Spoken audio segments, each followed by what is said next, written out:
আবার বলুন আস্তাগফিরুল্লাহ, আস্তাগফিরুল্লাহ, আস্তাগফিরুল্লাহ। বেশি বেশি করে ইস্তেগফার পাঠ করা। আল্লাহ বলেন ফাকুলতু আস্তাগফিরু রাব্বাকুম, তোমরা আমি রবের কাছে ইস্তেগফার পাঠ করো। সুবহানাল্লাহ। এটা আল্লাহ শিখায়, আল্লাহ বলে আমি রবের কাছে তোমরা ইস্তেগফার বেশি বেশি করে পাঠ করো। এখন আমরা ইস্তেগফার পাঠ করি না বললেই চলে। আল্লাহ বলেন ইস্তেগফার পাঠ করলে কি লাভ হবে? ইউরসিলিস সামাআ আলাইকুম আলাইকুম মিদরারা। আল্লাহ বলেন তুমি আমি আল্লাহর কাছে যদি ইস্তেগফার পাঠ করো, তাহলে তোমার যে শুকনো জমিন আছে আমি আকাশ থেকে বৃষ্টি ভরপুর করে দিব। তাইলে আজকে দোয়া পেয়ে গেলেন, বৃষ্টি কিভাবে আনতে হবে বুঝেন না? আল্লাহ বলেন ইস্তেগফার পাঠ করো, বেশি বেশি করে পড়ো আস্তাগফিরুল্লাহ, আস্তাগফিরুল্লাহ, আস্তাগফিরুল্লাহ। তুমি যদি পাঠ করো আমি আল্লাহ আকাশ থেকে তোমাদের জন্য বৃষ্টি দিয়ে দিলাম। আচ্ছা বলেন তো দেখি, আর এখানে যারা কৃষক ভাইরা আছেন, আকাশ থেকে বৃষ্টি না হলে জমিনে কি ফসল হবে? সবাই ফসল হবে? আকাশে বৃষ্টি হলে, আকাশ থেকে বৃষ্টি হলে জমিনে ফসল হবে, আকাশ থেকে বৃষ্টি না হলে জমিনে কিন্তু ফসল হবে না। যদিও কখনো কখনো বৃষ্টির কারণে আমাদের ফসল মারা যায়, বুঝতে হবে আপনার একটু ফসল নষ্ট হলেও আল্লাহর পরিকল্পনা বড় বৃহৎ, বড় বড়। আপনার কিছু নষ্ট হলেও অন্য দিয়ে জমিনের উর্বরতা বাড়ে। বৃষ্টি হলে জমিনের উর্বরতা বাড়ে, বৃষ্টি হলে জমিনের কাজকর্ম যারা করে, ফসল যারা ফলায়, ফসলের মান ভালো হয়। ফসল যেটা করে ওটার মধ্যে কিছুটা হলেও পরিবর্তন আসে। আর বৃষ্টি যখন না হয়, শুকনো যখন থাকে জমিন, ওই জমিনের ফসল আপনার এবং আমার শরীরের জন্য স্বাস্থ্যকর হবে না। আল্লাহ বলেন ইউরসিলিস সামাআ আলাইকুম মিদরারা, আমি আকাশ থেকে বৃষ্টি দিব। সুবহানাল্লাহ। তাইলে আপনি যখন দেখেন দীর্ঘদিন বৃষ্টি নাই, এবার সবাই মিলে পড়তে থাকবেন আস্তাগফিরুল্লাহ, আস্তাগফিরুল্লাহ, আস্তাগফিরুল্লাহ, আস্তাগফিরুল্লাহ। আল্লাহ আমাদের সকলকে তৌফিক দান করুন, সকলে বলুন আমিন। ওয়ায়ুমদিদকুম বিআমওয়ালি ওয়া বাইনি ওয়াজআল লাকুম জান্নাত। আল্লাহর পর অফার দিচ্ছেন, খেয়াল করেন।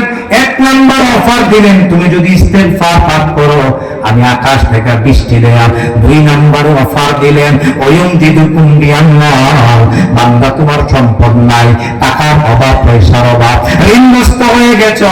আমার অনেক ভাইরা এখানে থাকতে পারেন, দীর্ঘদিন ধরে ঋণের বোঝাগুলো আপনারা বইতেছেন। অথবা এমনও হতে পারে আপনি যেভাবে কষ্ট করে চলেন টাকার অর্থ অভাবে বলেন। আল্লাহ বললেন তুমি যদি ইস্তেগফার পাঠ করো, তোমার আমি আল্লাহ সম্পদ দিয়ে ভরপুর করে দেয়। এখনো সুবহানাল্লাহ পুরা কইছেন না? আমরা সব সময় বলি আহারি অভাব, আহারি অভাব, আহারি অভাব। এই কথাটা না বলে কালকে থেকে শুরু করুন, টাকা নাই, আস্তাগফিরুল্লাহ, আস্তাগফিরুল্লাহ। আমি কথা দিলাম, যদি জ্ঞান থেকে যদি আপনি একদিনের সহিত ইস্তেগফার পাঠ করেন, দেখবেন সন্ধ্যা হওয়ার আগেই কেউ না কেউ আপনার টাকা দেওয়া যাইতেছে। তখন চান আপনি কালকে থেকে আমল শুরু করুন। আমি ব্যক্তিগত জীবনে বহুবার আমলটা করে পেয়েছি। আর এই ঘোষণাটা কার? সবাই বলেন ঘোষণা কার? আল্লাহ বলেন ওয়ায়ুমদিদকুম বিআমওয়াল, আমি আল্লাহ আপনার সম্পদের অভাবটা শেষ করে দেয়া। তুমি ঋণ আছো, ঋণগুলো শেষ করতে পারো না, সমস্যা বারবার পড়ো, আল্লাহ বলেন আমি তোমার সমস্যাগুলো দূর করে দেব। তুমি শুধু একটা কাজ করবা বান্দা, আমি আল্লাহর উপর বেশি বেশি ইস্তেগফার পাঠ করবা। এজন্য আমার ভাইয়েরা, আমার মা বোনেরা যে যেখান থেকে আমার কথাগুলো শুনছে, আপনাদেরকে অনুরোধ করছি, অবসর আছেন, বিভিন্ন দিনের মধ্যে পড়ে আছেন, দীর্ঘদিন ধরে কষ্টে আছেন, দীর্ঘদিন ধরে রোগের মধ্যে ভুগছেন, আপনি একটা কাজ করেন, আপনি সকাল সন্ধ্যা বেশি বেশি করে ইস্তেগফার পাঠ করেন। আল্লাহ ঘোষণা দিলেন, আল্লাহ ঘোষণা দিলেন আমি তোমাকে সম্পদ দিয়ে ভরপুর করে দিব। সুবহানাল্লাহ। দুই নম্বর আল্লাহ বলেন আমি আল্লাহ কথা দিলাম, তুমি যদি ইস্তেগফার পাঠ করো, তোমার সন্তান নাই, দীর্ঘদিন সন্তান হয় না, অথবা তোমার ছেলে আছে মেয়ে নাই, মেয়ে আছে ছেলে নাই, তুমি বেশি বেশি করে ইস্তেগফার পাঠ করো, খালিস নিয়তে যদি ইস্তেগফার পাঠ করো, আমি আল্লাহ তোমার সন্তান দিয়ে গর্তা বর্পণ করে দেব। এখন যদি এরপরে আমরা না দেয়, বুঝতে হবে আপনাকে দিলে সমস্যা আছে, না দিলে সুবিধা। এজন্য আল্লাহ আপনারে ভালোবাসে, যার কারণে আল্লাহ সন্তান না দিয়ে আপনারে পরীক্ষা করতে পারে।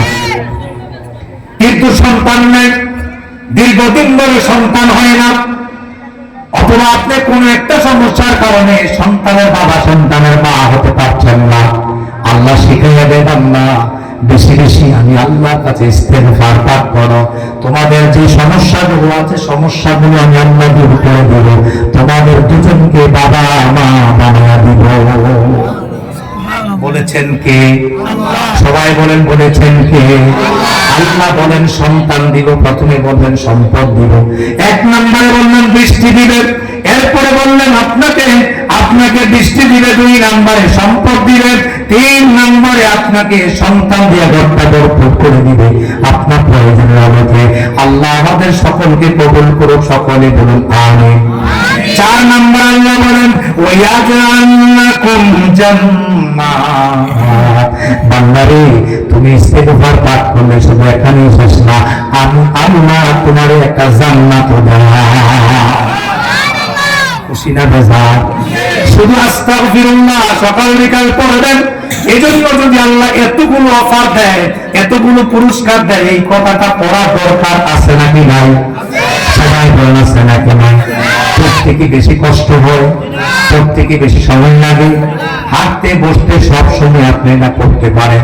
রাতের বেলা আপনি রওনা হয়েছেন, আপনি রাস্তার মধ্যে এসে দেখলেন গাড়ি নাই, আপনি বাড়িতে যেতে হবে 5 মাইল 6 মাইল হাঁটতে হবে, শরীর ক্লান্ত হয়ে গেছে। নবীজি বলেন তুমি ওই মুহূর্তে তোমার জন্য একটা পরামর্শ আল্লাহ নবী সাল্লাল্লাহু আলাইহি ওয়াসাল্লাম দিয়েছে, তুমি রাস্তায় হাঁটো আর বারবার পড়তে থাকো আস্তাগফিরুল্লাহ আস্তাগফিরুল্লাহ আস্তাগফিরুল্লাহ, আল্লাহ তোমার শরীরের শক্তি বাড়াইয়া দিবে।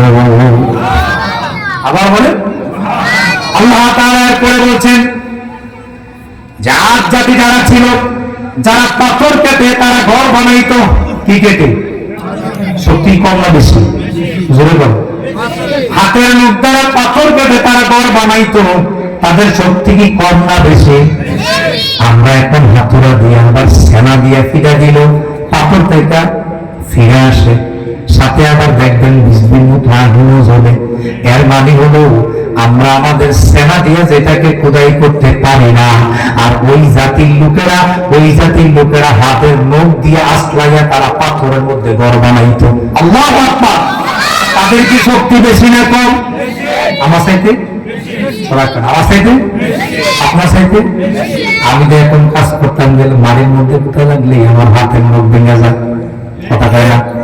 কথা কয় না? আমার হাতের মধ্যে দিতে চামড়া উঠা যায়, আপনার হাতের চামড়া উঠা যায়, নখ ফেটা যায়, পারে নাকি? পারে না। আর আপনি পাথরে ধরলে তো অবস্থাই খারাপ।